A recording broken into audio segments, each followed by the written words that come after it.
Transformer is a new series of moderated panel discussions and learning opportunities focused on how cultural organizations, artists, creative technologists, and others are creating compelling digital experiences, engaging audiences, and building resilient strategies and models for the future. Transformer is curated and produced by Root of Two in partnership with Midtown Detroit, Inc. These convenings engage local, national, and international thought leaders over the course of 6 90-minute online Zoom sessions from April through June 2021. Midtown Detroit, Inc. is leading the Detroit Cultural Center Planning Initiative to reimagine the public space that connects a dozen cultural organizations across an 83-acre site. The initiative is developing a place-based digital strategy for the Detroit Cultural Center, designed to build needed infrastructure, advance institutional transformation, and present new models of visitor experiences empowered by technology.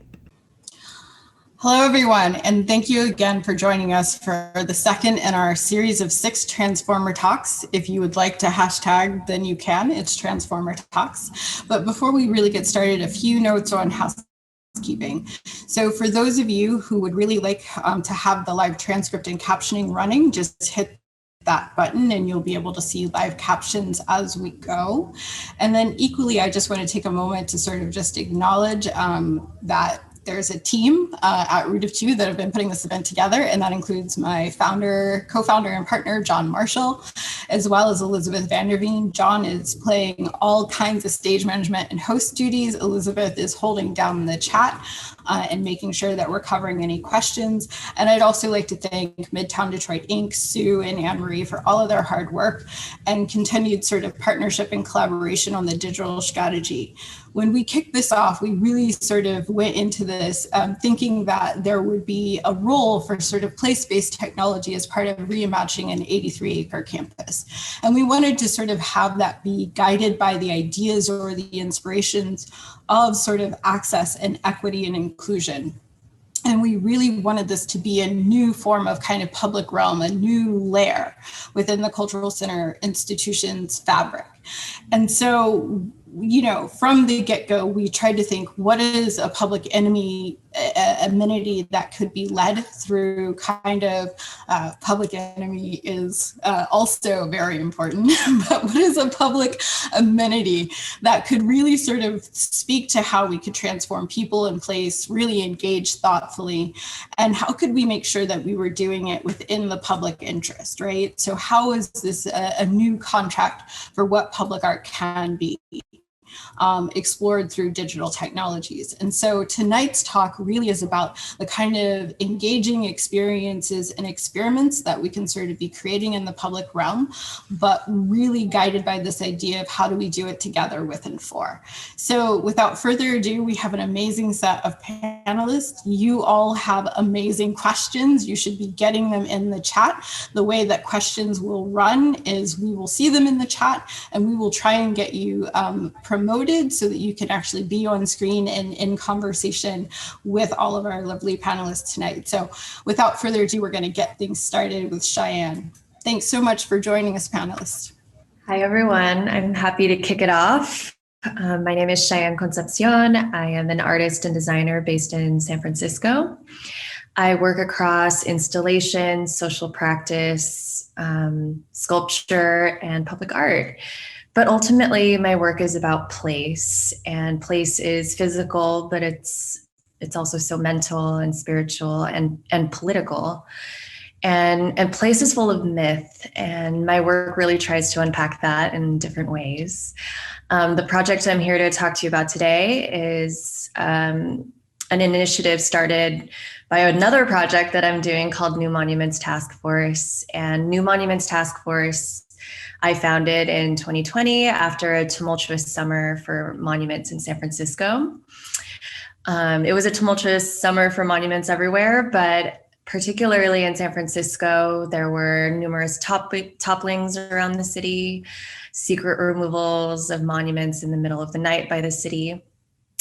and a huge political debacle around a Maya Angelou monument in our civic center. And because of that, the city kind of came out and said we were going to establish a committee to kind of address these kind of failures and create a study that studies San Francisco's monuments in relationship to racism and our country's history of it. And so being an artist, and at the time I was working with a frequent collaborator of mine, Monument Lab, and creating a project, I was just seeing everything kind of unfolding in my city, and really simply decided to co-opt this municipal process and establish a more kind of community-based process of my own. So I founded a task force of outsiders, artists like myself, community organizers, cultural organizers, nonprofits, arts workers, and we founded a task force, created a study of our own, moved quicker than the city, published the study, and then continued on to continue to produce initiatives. And one of the initiatives I'm here to talk to you about today is Marble in Media. It was a workshop I conducted with 01 Art and Technology. They're based in San Francisco, Art and Technology, OG kind of institution, organization working in that space. And we created a couple month long workshop where we wanted to center BIPOC emerging artists in this space and kind of teach them new skills of augmented reality and cite our project in a site of protest. Like I mentioned, a bunch of monuments were toppled in the summer of 2020. And so we kind of just started occupying that site and creating digital strategies and augmented reality interventions that were kind of guerrilla public art in a way, because we never asked for permission, but we wanted to take up space and kind of empower emerging artists like myself. And so I'm excited to share more about our process, what we've learned, and hear more from the other panelists in the group. So thank you. Hi, I'm Rachel Chanoff from the Office Performing Arts and Film. And we are a curatorial and production company that has the mission of leveraging culture for social impact. And we work on big public art pieces, public health campaigns, and we program film festivals and music festivals all over the world. And of course, at the kind of core of our mission is bringing people together. So in this moment, or hopefully the end of this moment where that was super difficult, it really required us to have a multiplicity of strategies. A lot of the strategies were as simple as, we're going to stream this festival. A lot of the film festivals we worked on, it was obvious. They were just going to go online. So it was a simple strategy. Other projects were much more complicated. And of course, we've been talking about access, all of us. I think arts, makers and producers have been talking about access for years. And usually when we talk about it, we are talking about price point. Is it free? Can everybody afford it? Or access, do people feel comfortable in the venue that we're using? Do they feel a warm embrace and a welcome? But since in this crazy scorched earth moment where there was no venue possible, we were really thinking, instead of bringing people to the art, how do you bring art to the people? Was one thing we were thinking. And the other thing we were thinking was, since artists' livelihoods have been just decimated and instantly ceased, how can we help there? And all of these emergency funds were springing up, which were fantastic. But we were thinking, and what's sustainable after that? And is there an opportunity here to really build something we want to see going forward?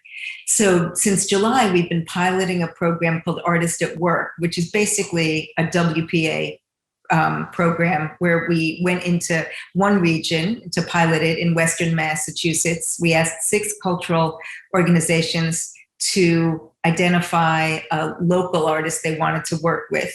And the only criteria was that the local artist be local, not be on a salary, but need a salary, And if they didn't have a social practice, they were interested in having a social practice. So once the cultural organizations identified that artist, we put those artists on a living wage salary through our office and also our health benefits. And we're paying them to do two things. We're paying them to make the beautiful work they make in their, whatever their artistic practice is, and also to be embedded in a local social service initiative, whether it was food justice or youth mental health or adults with disabilities or opioid addiction program.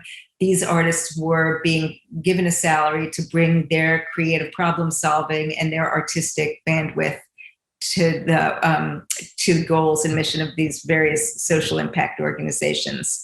And since all of those artists there were 6 artists in the pilot, and they were all working in very, very different contexts. And so they all needed a different strategy, since there was so little contact that they could have with the constituents of the social impact initiatives. So we did a variety of things, and a lot of them worked and a lot of them didn't work. For instance, I'll just give you one example. Our musician, Naya Kete, was being hosted by the Institute of Musical Arts and was working with Alianza, which is an organization run by clinical psychologists for youth at risk. And after a couple of months of trust building, she worked with 7 kids who were in that organization, working with that organization, and individually interviewed them and got their histories and made their histories into songs and recorded those songs. And some of the kids rapped on their songs or co-wrote the songs. And it was the clinical psychologists who run the program were telling us how meaningful it was, because the kids felt recognized as experts in their own experience, and also that their histories could be made into works of art was very profound for them.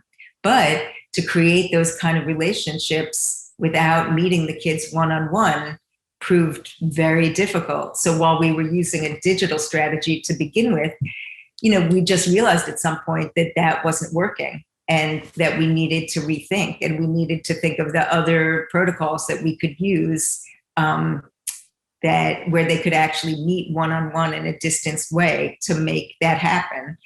But after the songs were made, Naya has been meeting on Zoom with these kids, and it has been very effective. And, so all to say that what we've learned is there's not one answer, that digital strategy is just one tool in the toolkit. Some of it has to be bringing art outside and really integrating it into the fabric of a community. And some of it needs to be, this is not going to work in this moment in time. And some of it needs to be thinking digitally in a really simple way. And some of it needs complex strategies. So that's just a little view of what we've been doing at the office. Hey, everyone. Good to be here and talk to you about art, particularly about public art. My name is Kendall Henry. I'm an artist first. I like to always say that because most people know me as the director of the Percent for Art program at the Department of Cultural Affairs in New York City. And I'm also a curator. At my main job, which is at the Cultural Affairs in New York City, I run the Percent for Art program, which is a program that a lot of cities throughout the United States and throughout the world have. And it basically takes 1% of a construction budget to commission a work of art. Most of that work of art has to be permanent and be part of the infrastructure of that project. I'm fortunate to also be part of the Cultural Affairs Public Artist in Residency program. And this is a program that we've developed because we saw the need for the artist's thought, mind, way of working to be part of policy in city government. So every year, we embed at least around 4 artists into different parts of city government to influence policy through art. And I'm also pretty much involved with anything to do with public art in New York City, particularly for Sun City property. So I work with the Department of Cultural Affairs, the Department of Transportation on their public art program, which takes which allows or which enables artists to create temporary artwork, on streets and plazas throughout the city. And one of the projects I wanted to share today is something that we did last year at the height of the summer and the protest and the unrest around the murder of George Floyd. To give you this Black Lives Matter mural is not unique in terms of, we saw a lot of them peppered throughout many cities throughout the United States and elsewhere.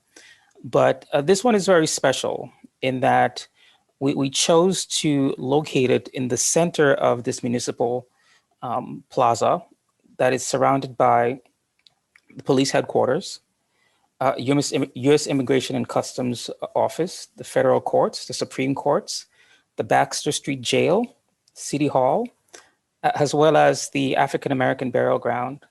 And what you can't really see in this image, a sculpture by Lorenzo Pace called The Triumph of the Human Spirit. And this view is a view that could only be seen from the offices of some of these buildings, which are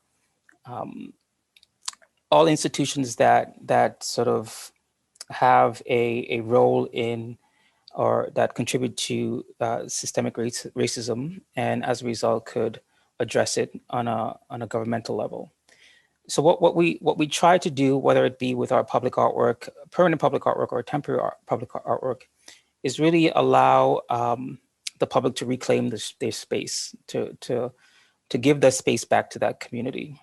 This is a very uncomfortable location that is has a lot of what's that word I'm looking for? Sort of negative feelings for people of color because of the institutions that surround this location. So I wanted to really talk about how to reclaim public space through public art, through memorials, and yeah. And so I look forward to the discussions we're going to have today. Thank you. Hi, everyone. My name is Jen Crava. I'm the Director of Programming and New Initiatives at Forecast Public Art. We are a nonprofit arts organization that was founded in 1978, and our mission is to activate, inspire, and advocate for public art that advances justice, health, and human dignity. So we provide technical assistance and consulting services locally and nationally. And we assist communities, nonprofits, government departments, and more partners to ensure successful integration of public art and community engaged design endeavors into both public and private improvement projects. This includes public art strategies and planning, community engagement and collaboration, and facilitating open and fair RFQ and selection processes. We also support public artists with funding and training and opportunities to cultivate partnerships and advance their public art careers. We place particular emphasis on access for BIPOC artists and groups that are traditionally excluded. We share stories and best practices through our digital publication called Forward. And in that, we highlight public artists and projects that are courageously tackling the vital issues of our time. I am trained as a landscape architect, and I also have a degree in art and design in the public, and I've been at Forecast for about 6 years. So I manage all of our program areas, which includes our consulting work with both private and public partners, but also our workshops and knowledge sharing, and our newly launched Change Lab, which aims to disrupt the status quo in public art across the country. We recently hired Amina Cooper as our first research fellow, and she is looking at racial justice in public art. And hopefully that will lead to a national policy platform. We're really excited about that.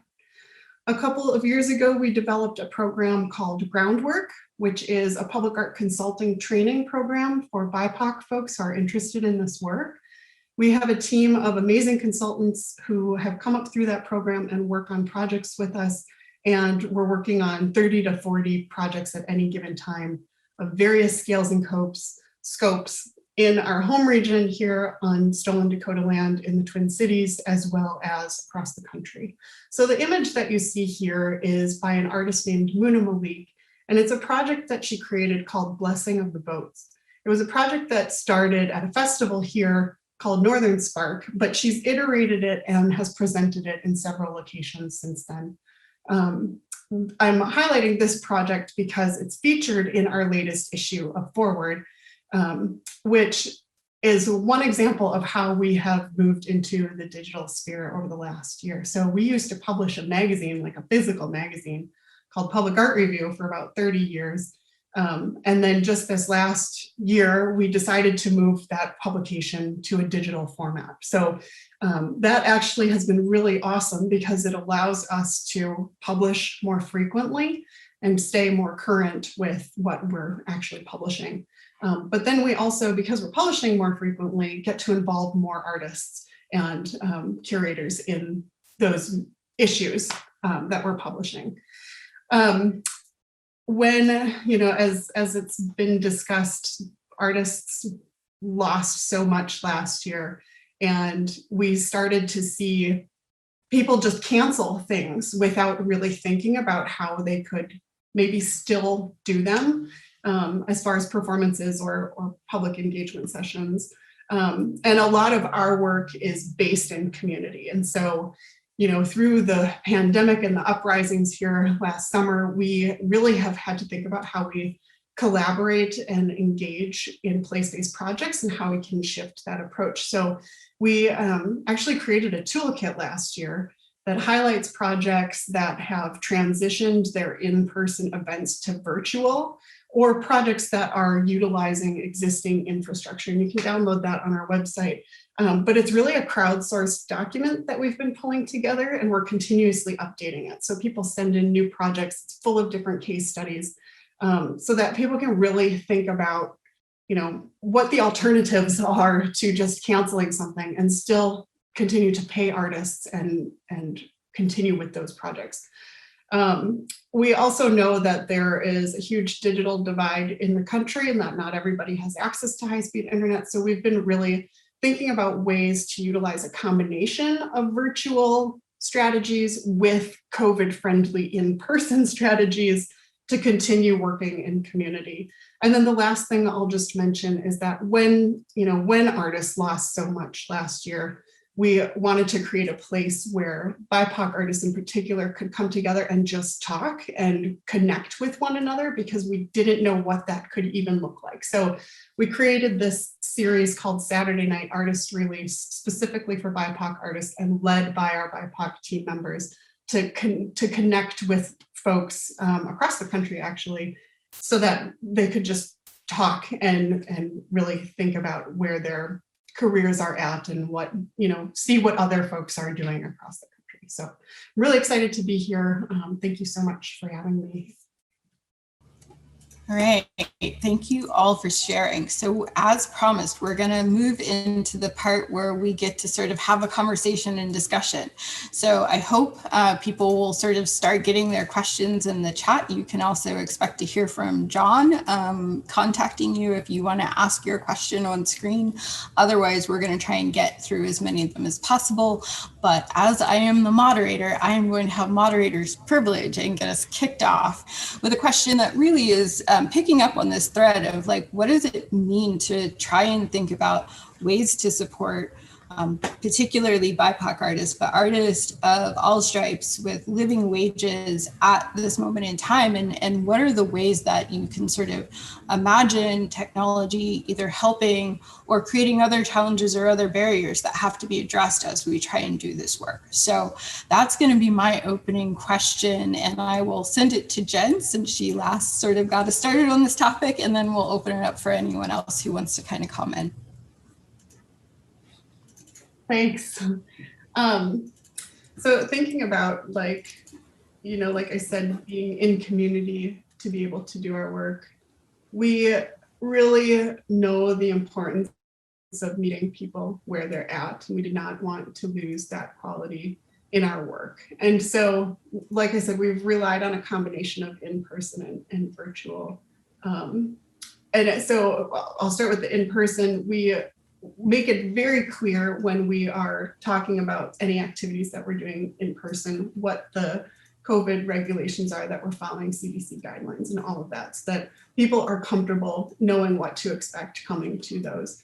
And then we've actually created a series of tools in one of our projects that helps us with making those sort of visual and physical cues at the event itself, so people know where to go or how far apart to be and that sort of thing.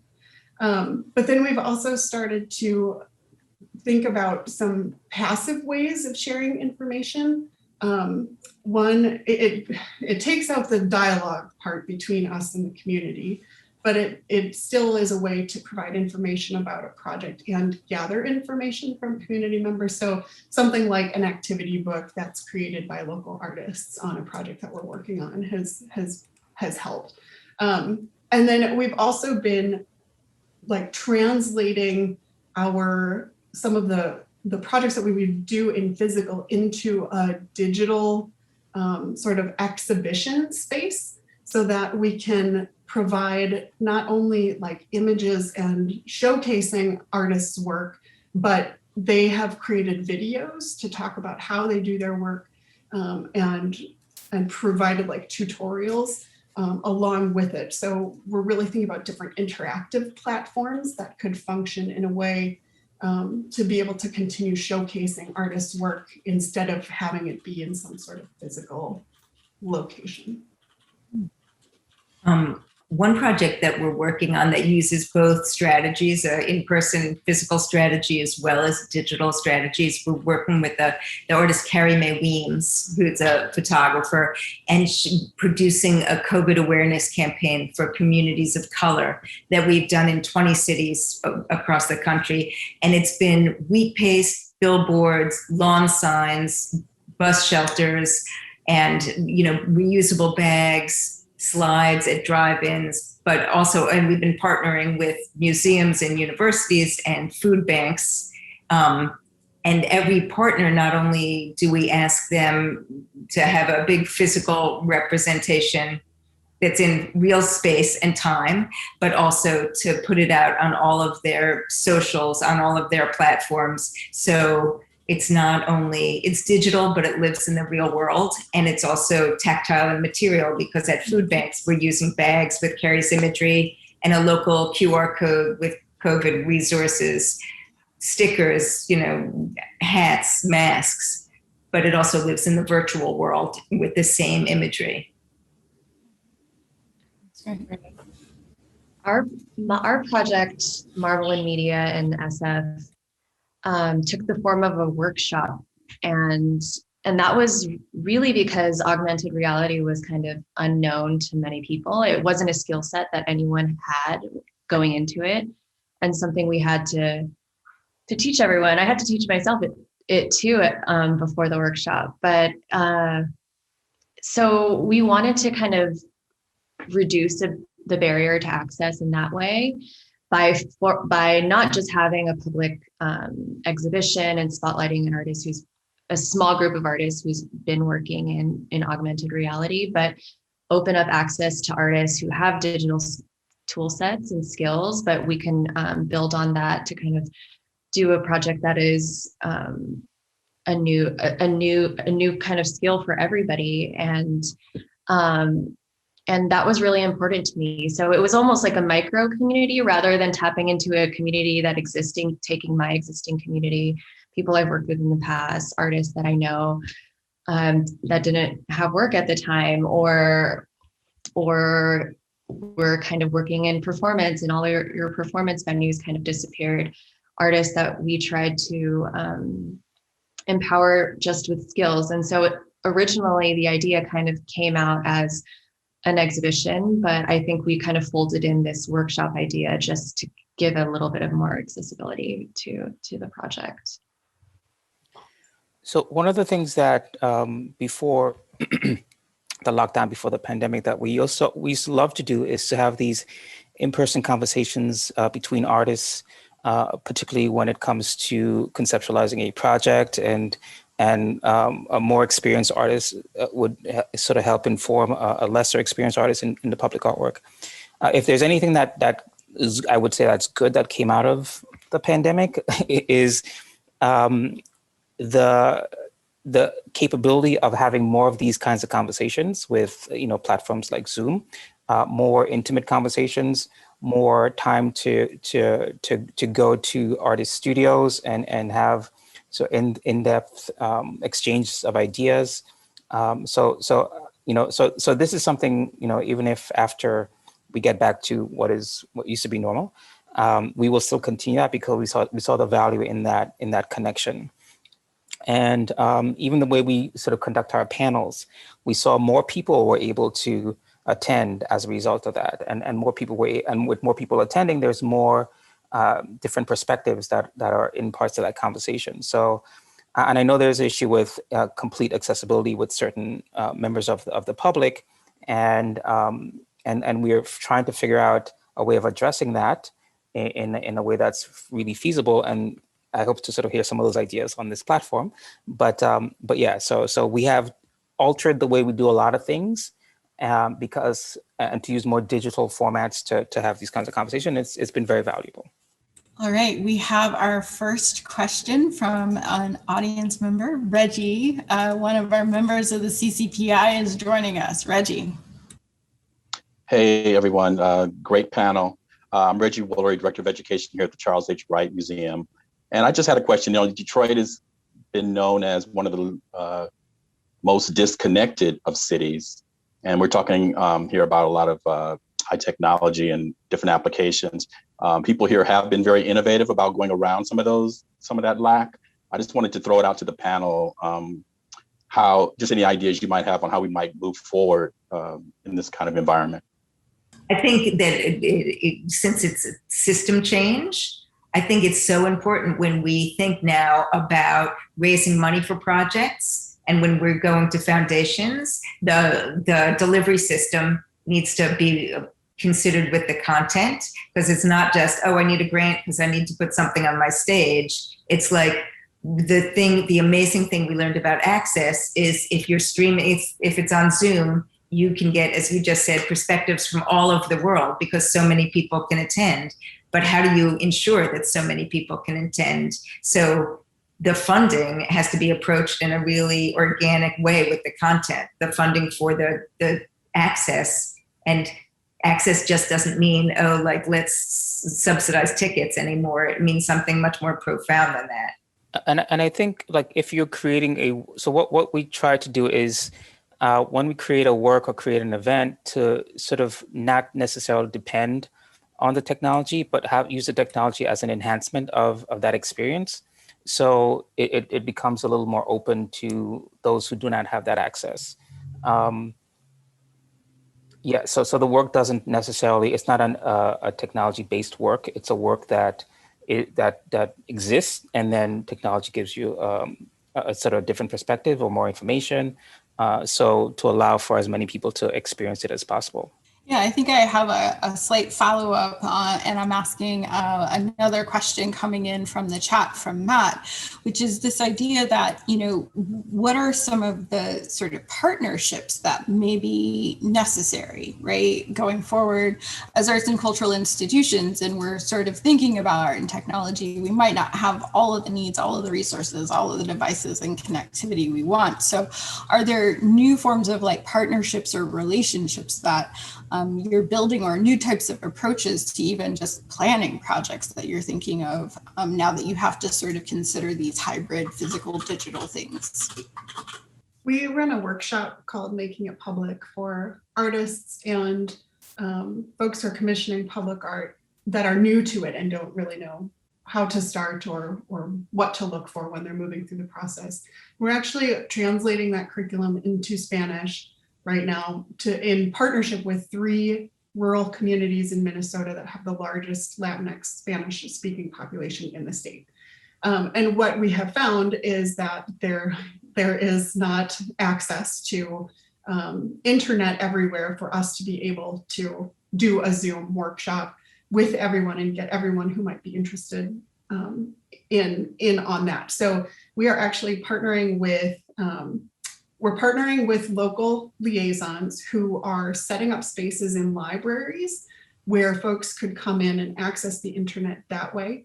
We've also been talking about how we partner with local radio stations and cable TV channels so that we can try and hit on many different media that and hope that someone would have access to at least one of those things, or be able to come to a central location and be able to access the internet that way. There are still huge access issues with all of those, but we're trying to chip away at it from a bunch of different angles.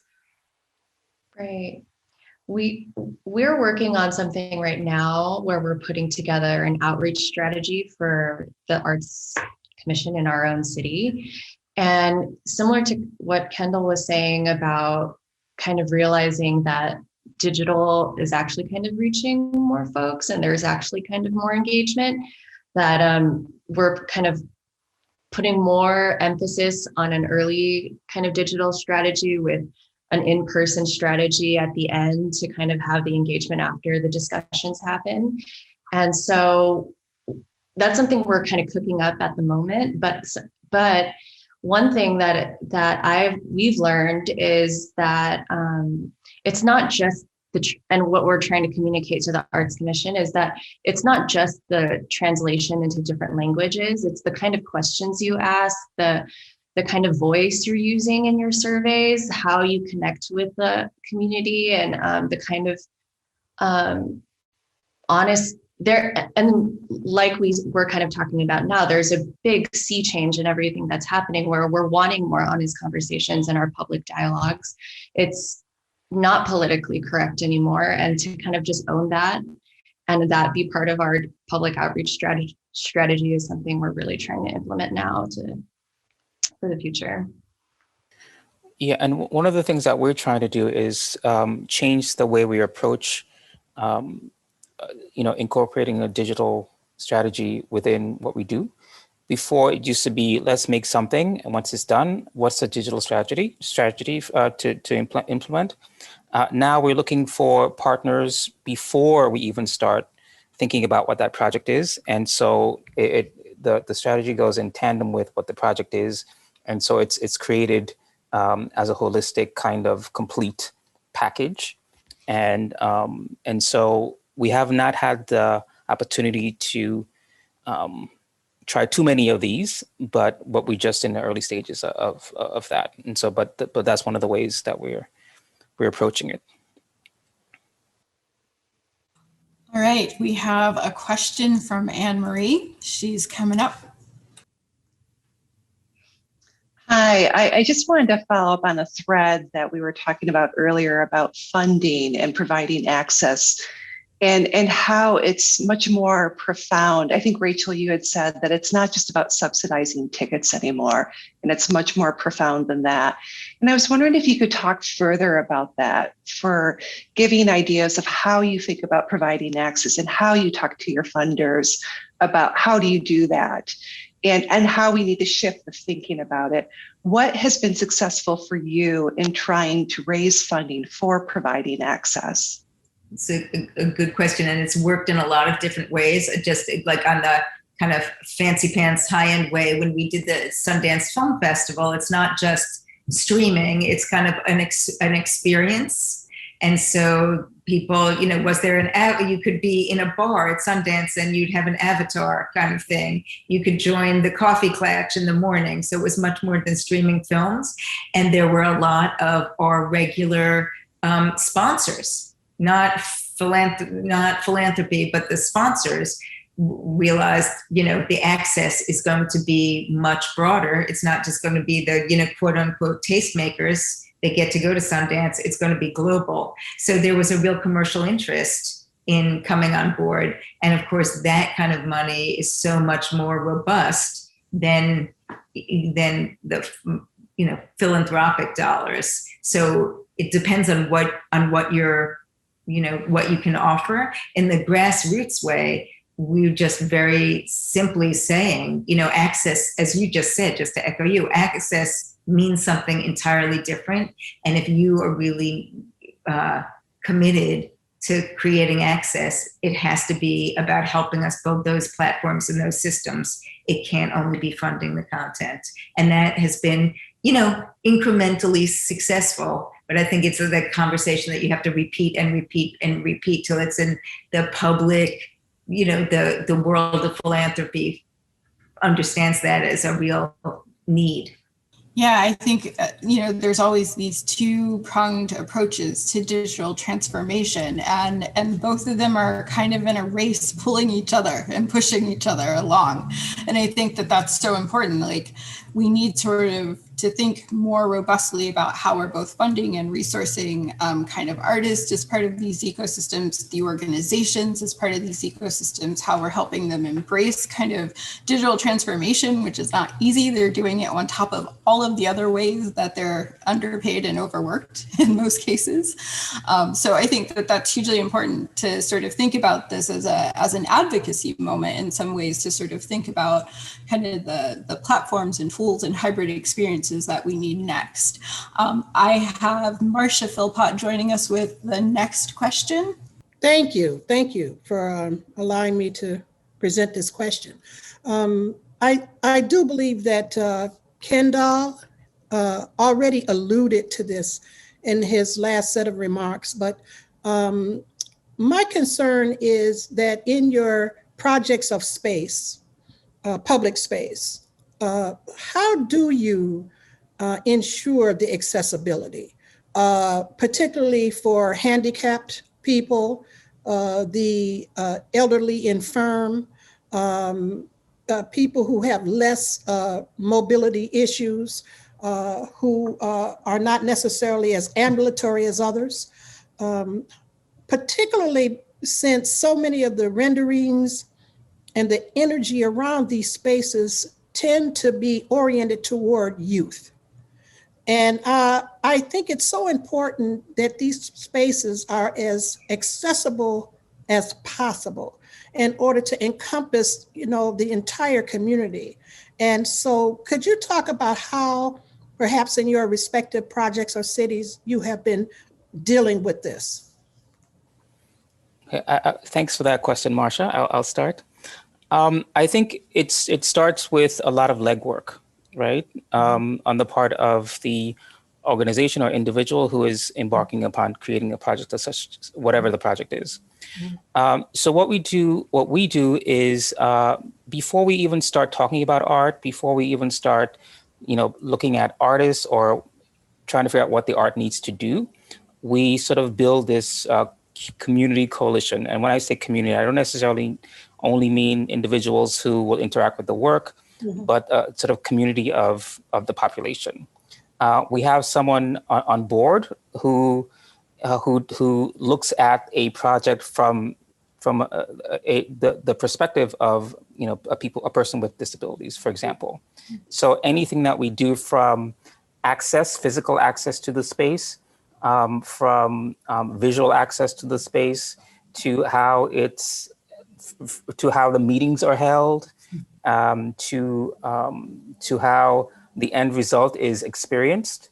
All those things are taken into consideration. So the first thing that we do is sort of build that community of individuals that will be the eyes and ears and people who to overlook that we are doing the things correctly. Once that's established, then we begin to have conversations about not even the art yet, but what the art needs to do or what the art needs to address. Once that's established, then we talk about art. And then when we get to the point of talking about art, all these people are in the room or at the table, as we say. All these people have input in terms of what happens. Now, that's a lot of work, and I know people don't have the capacity to sort of do all that work sometimes, but we think it's very important.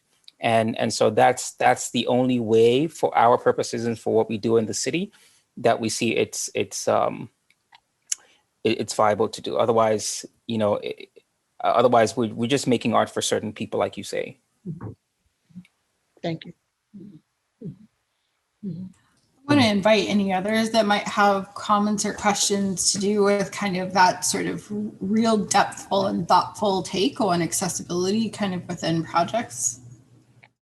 As part of our Artist at Work project, our textile artist was hosted at Hancock Shaker Village, and she was working with Camp Hill, which is a residential community for adults with disabilities. And they were not big on, Wi-Fi or, streaming Zoom. So she really took this beautiful old school approach. She was making paper that she dyed with the vegetables from Hancock Shaker Village, and then she mailed it to Camp Hill. And the people living at Camp Hill took the paper and made it into beads and mailed it back to her. And she made these gorgeous bead installations with it. And all of their correspondence and their shared material artwork was just going back and forth in the mail. And the correspondence was so interesting and profound.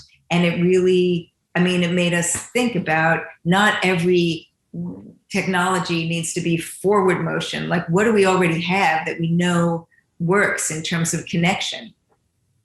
I just have one learning, because it's actually one of the things we learned. Well, with Marble and Media Lab, we were implementing augmented reality in the public realm, and it's not a very streamlined process to try to understand it. And just to be fully transparent, one of our issues and one of the things that was hardest for us when executing that project was engaging more elderly folks and trying to, one, download the intervention, get your phone running, use the QR code, move the thing around. But and it's so funny because children were actually so inclined to use it. They knew how to use the functions, tap the buttons, make the augmented reality piece grow. And so that was a challenge. And for full transparency, it was one of the largest challenges we had with our project using augmented reality.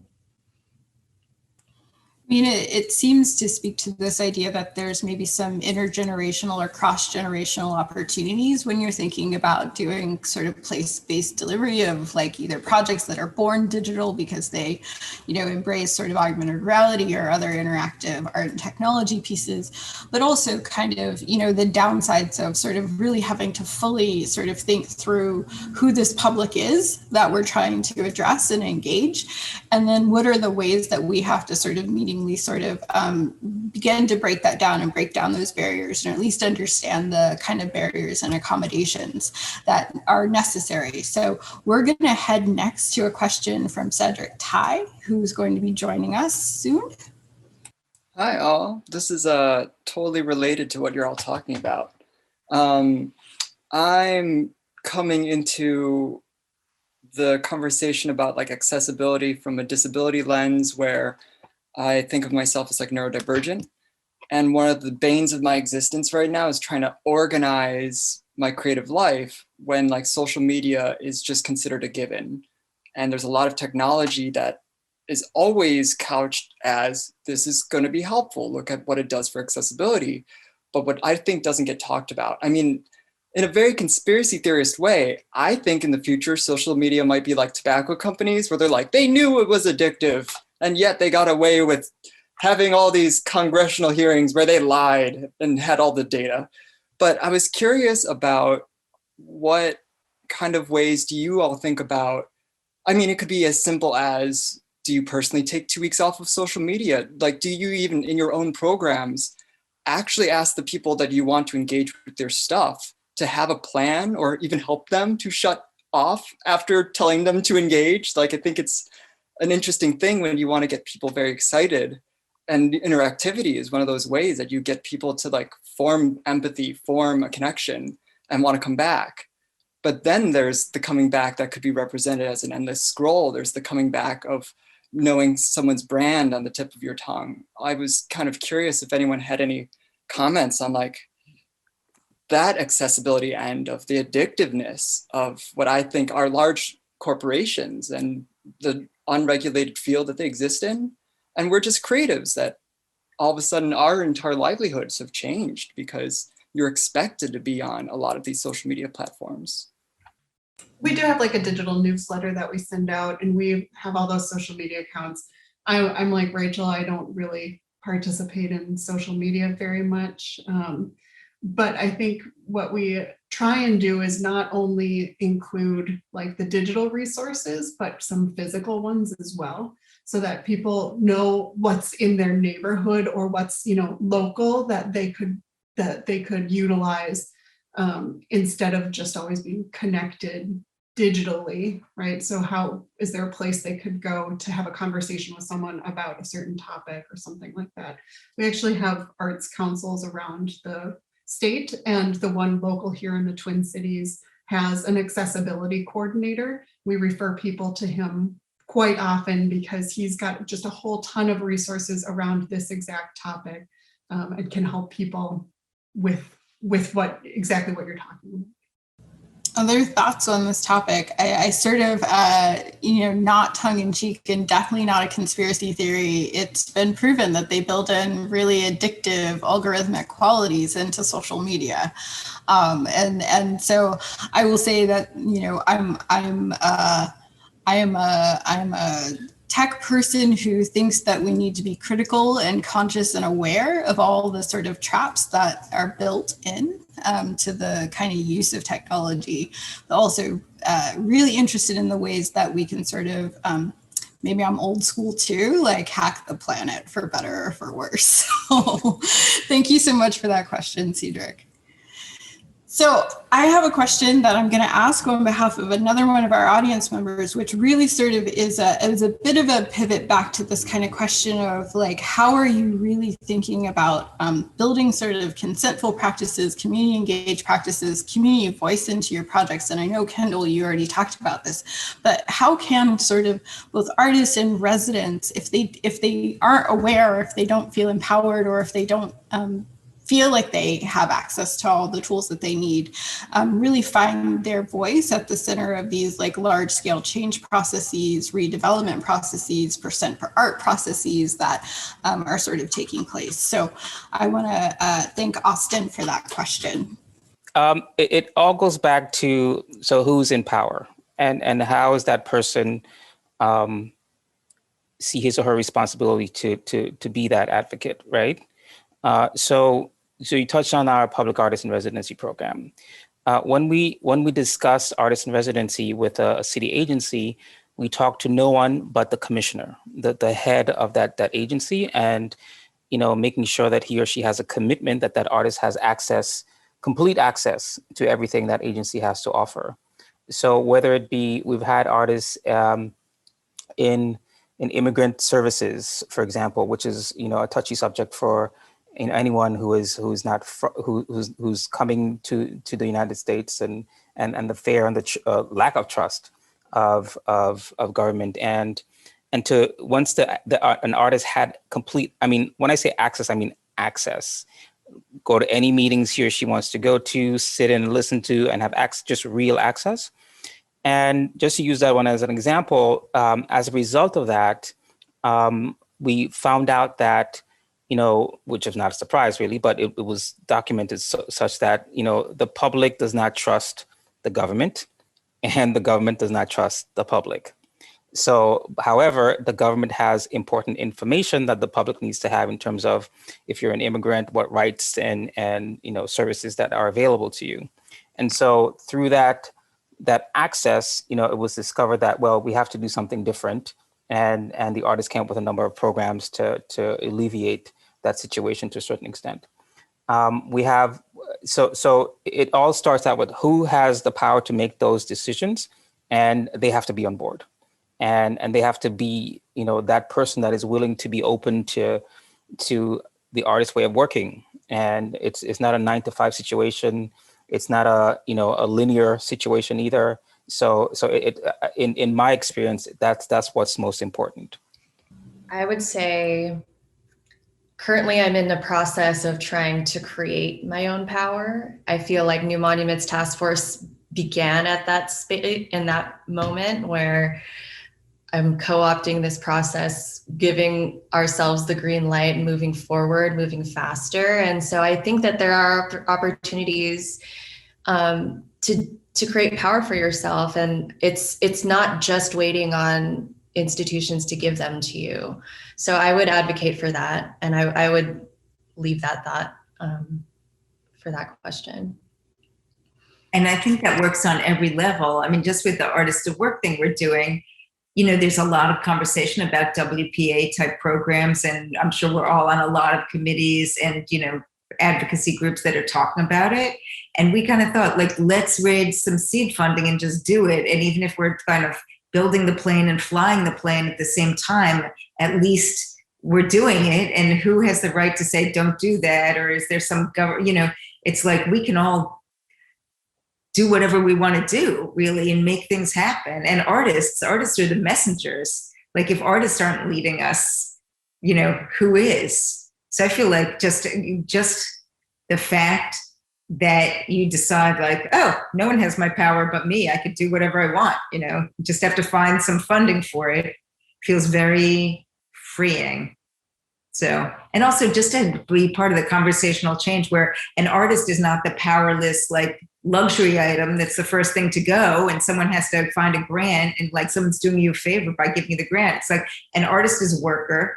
Their work product is crucial to the health of any society. It's like, if we have that in mind, you're not the luxury item, you're the crucial messenger. I think that just changes the conversation to where it really needs to be. And not just in the product, but the process that they go through, right, to get to that end point. And thinking about it in a way that, like, we think about public art as a vehicle to meet larger goals within a municipality, right? It's not just art for art's sake. So thinking about how it really connects across sectors and departments and what that looks like, but then making sure that the artist is at the table at the very beginning so that they're involved in the development of the project itself. I think that that's huge. And I think that that sort of is a natural place for us to talk a little bit about, like, this idea of owning power and kind of owning public space and sort of being able to gather again and to sort of really think about the kind of stories we get to tell in public and how and who we get to memorialize in public space. So I wonder if maybe we can talk about just that idea of, like, reframing what is to be remembered and to be gathered around in kind of public space, right? That's pretty much the center point of my practice at the moment, I'd say. And I've been trying to create different avenues to get to it. And I'll talk about another project that I've started years ago, but it's continuing, and I'm calling in from San Diego right now. And so, which is where I'm from. And so this project is called Borderlands Archive, and pretty much it's a research project, but also I use the project to kind of uplift the community I grew up in. So I created an archive where I have donated artifacts of things that have crossed borders, pictures of family members, plastic bottles of waste, botany, flowers, and things like that. And so this project, I think, really kind of ties into that question about how to memorialize and how to memorialize in different way and what can get memorialized. And more, I'm thinking about these everyday moments and these everyday objects that are so much part of our everyday rather than these momentous, like, championed men on pillars kind of thing. And so that's what I've been advocating for years, is the memorialization of these everyday moments that we hold with us, these recipes we pass to our kids and their kids and things like that. And during my workshop, and that's what I was trying to kind of communicate to the artists that were participating in it, like, start with your earliest memory and memorialize that, And so I think that opens up things so much larger, and it's more than just replacing a monument to Christopher Columbus, to this, removing him from the pillar and just throwing up the same monument to a Black man in the same style, with the same materials, with the same thought process. And so I'm pushing for a rethinking of that. And that's something I'm thinking through New Monuments Task Force right now. So I'm going to touch on this one as well. So in 2017, was it? it seems like a while ago now. So we sort of initiated this sort of monument task force to really try to balance who is being represented or who's not being represented in our city monuments.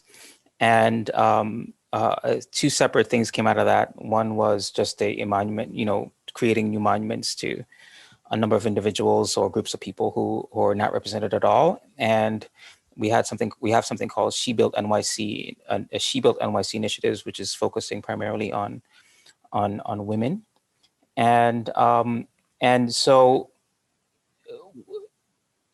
the Monuments Commission and ourselves, we have some ideas as to what that needs to be.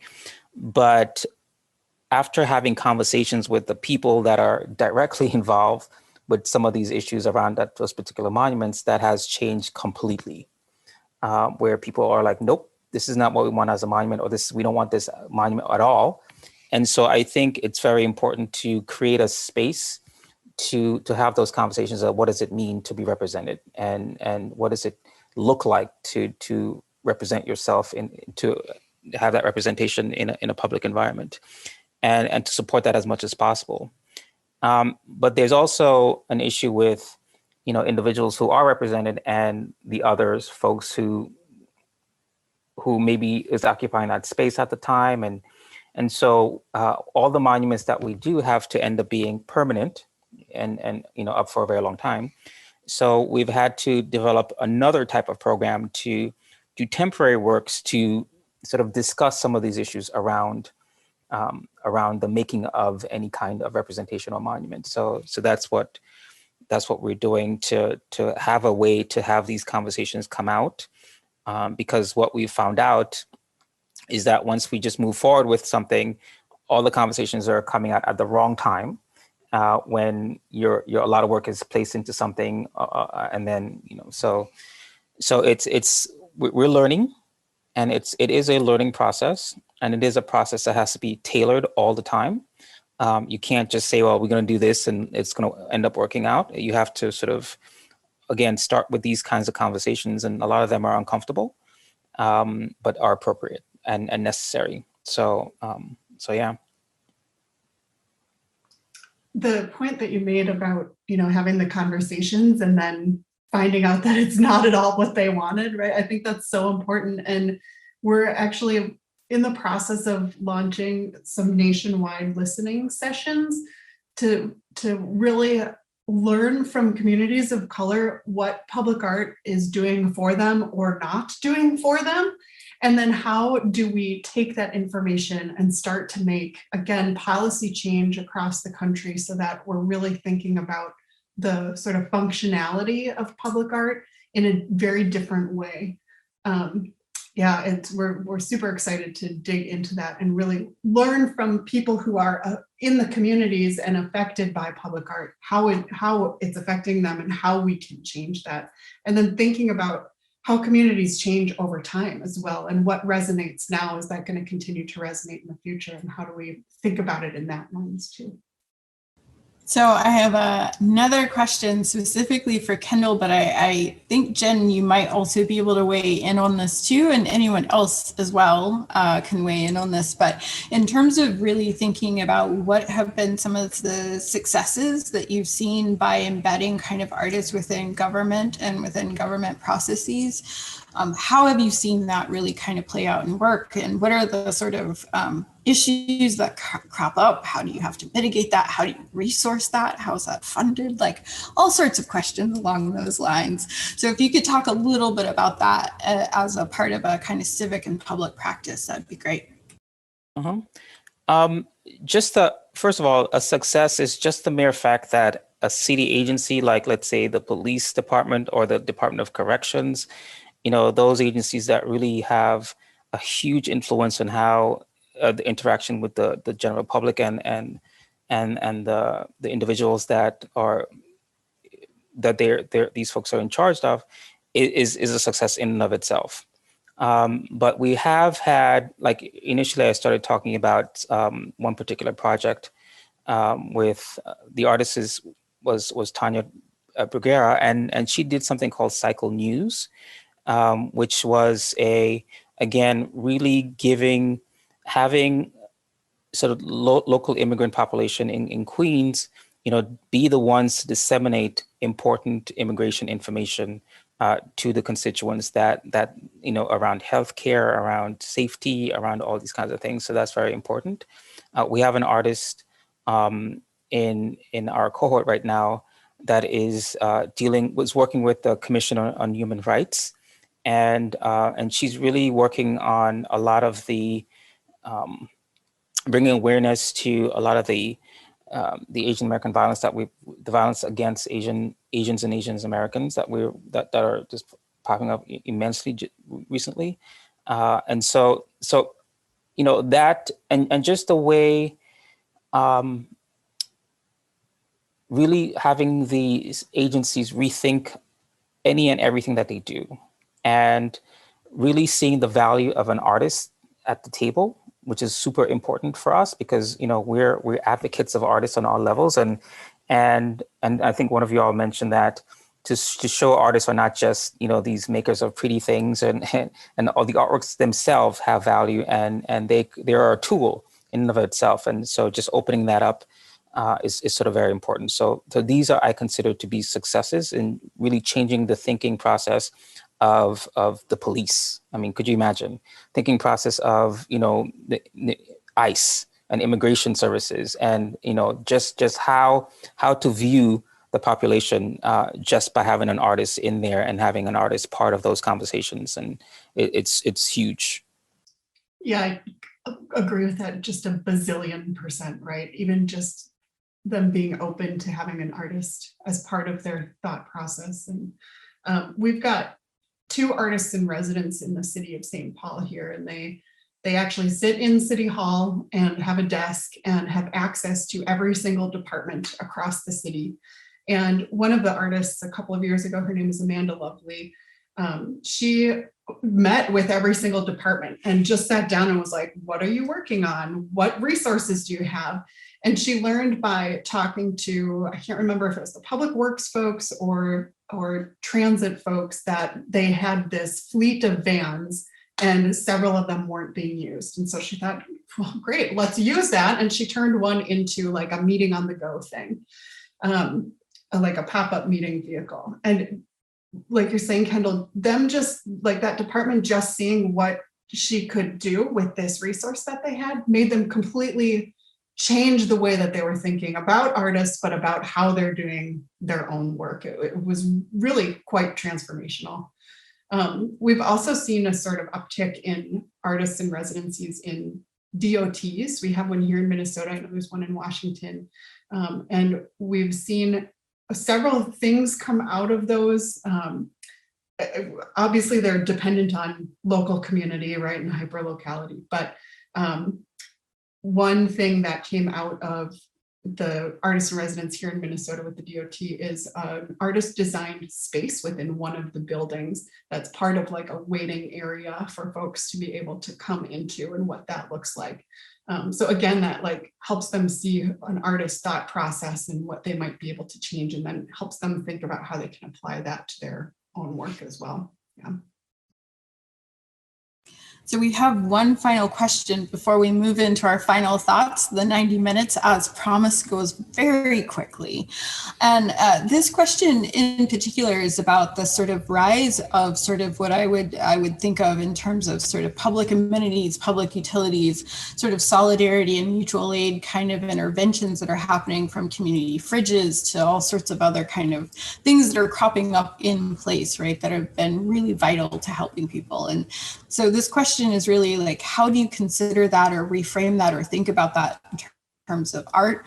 And then how do you sort of see artists getting involved in these kind of solidarity movements and civic movements more broadly? And again, thinking about how they're also affected, right? So how are we resourcing them if we're going to sort of put these kind of civic moments in place? So maybe that is my final question to you rather than a final thought, and get all of you to maybe respond to the question, then we'll move into final thoughts. Thank you so much, Franny, for asking the question.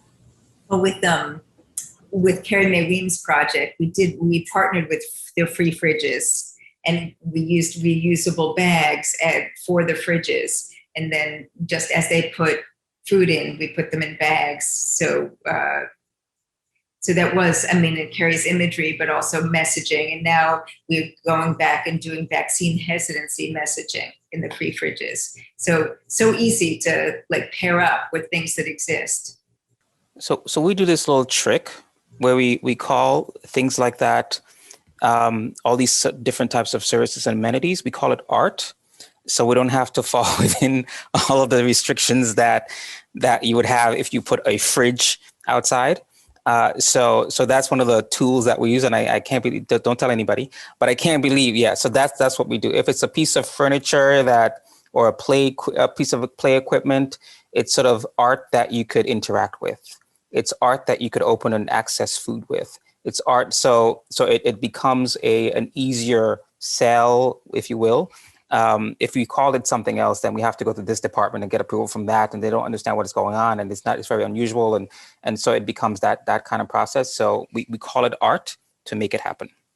I was going to add to that. I'm actually, Jen, I'm a landscape architect by trade as well. So that's something we do. We make a cool bench and say it's art just so that we don't have to deal with ADA things. But there was a sub-question there that asks if art should almost be involved or directly support community. And I think that is a definite yes. And I think all of us here are trying to do that. And yeah, art it helps the idea travel faster. And so I think that it's a responsibility. And so, yes. I'll just, All right. oh, sorry. There are a lot of artists here who are also activists and have taken the lead in the protests and memorializing and thinking about, George Floyd and everything that has happened here over the last year. So they really are the leaders in that movement and in creating these spaces for people to come and have these conversations. All right, so I'm going to move us into final thoughts by maybe kicking things off with sharing one of my own, which is this idea that we keep returning back to, that the tech that you want and need is the one that will be used to engage the people that are meaningful and important to the kind of work that you're trying to do. So it's both the lowest tech intervention you can imagine, as well as whatever the sort of, big intervention that you need to make in order to afford accessibility and engagement. So that's going to be my final thought. I'm going to ask Cheyenne to kick us off again with her final thought. Cool. Yeah, I think my final thought kind of riffs off our last question is that I think public art is a tool, and we should think of it like that versus an object.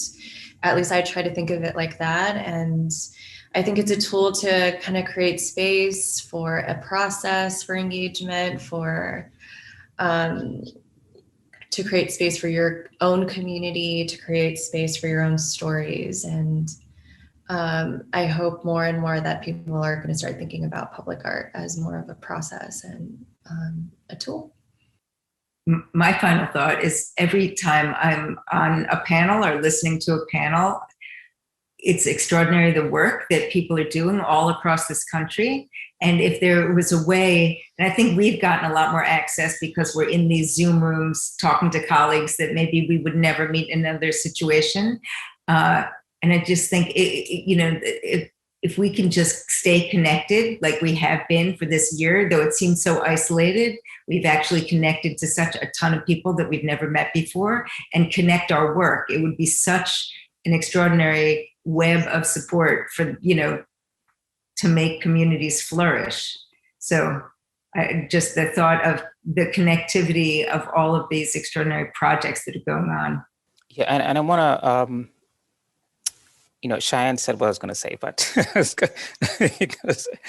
but I also want to add to that and say that artists themselves are very important tools and individuals to have at the table when you kind of least expect it might be a valuable commodity to have at a table.